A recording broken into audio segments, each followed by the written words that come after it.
അർമേനിയയുടെ പ്രധാനമന്ത്രി Nicole പാഷിന്യാൻ വത്തിക്കാനിലെത്തി Francis പാപ്പയെ സന്ദർശിച്ചു.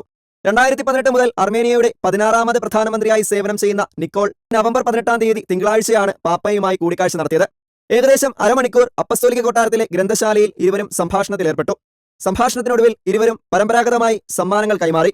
Armenian അപ്പസ്തോലിക സഭയും കത്തോലിക്ക സഭയും വിശുദ്ധനായി വണങ്ങുന്ന ദൈവശാസ്ത്രജ്ഞനും താപസശ്രേഷ്ഠനുമായ നരേക്കിലെ വിശുദ്ധ ഗ്രിഗറി രചിച്ച വിലാപങ്ങളുടെ പുസ്തകം എന്ന ഗ്രന്ഥം പ്രധാനമന്ത്രി പാപ്പയ്ക്ക് സമ്മാനിച്ചു. ഗ്രന്ഥത്തിന്റെ ചട്ട തയ്യാറാക്കിയത് അർമേനിയൻ സ്വർണ്ണപ്പണിക്കാരനാണെന്നത് ശ്രദ്ധേയമാണ്. ഒരു വശത്ത് സമാധാനത്തിന്റെയും മാനവികതയോടും പ്രകൃതിയോടുമുള്ള ആദരവിന്റെ പ്രതീകവും, മറുവശത്ത് മലിനീകരണം മൂലം ഭീഷണി നേരിടുന്ന ലോകത്തിന്റെ പ്രതിച്ഛായവുമുള്ള ഒരു ശില്പം പാപ്പയും സമ്മാനിച്ചു. 1915-നും 1923-നും ഇടയിൽ ഓട്ടോമൻ തുർക്കി സാമ്രാജ്യം അർമേനിയക്കാർക്കെതിരെ നടത്തിയ വംശഹത്യയിൽ 15 ലക്ഷത്തോളം അർമേനിയൻ ക്രൈസ്തവരാണ് കൊല്ലപ്പെട്ടത്.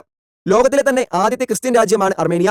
2016 ജൂൺ മാസത്തിൽ ഫ്രാൻസിസ് പാപ്പ അർമേനിയ സന്ദർശിച്ചപ്പോൾ കൂട്ടക്കൊലയെ വംശഹത്യ എന്ന് വിശേഷിപ്പിച്ചിരുന്നു.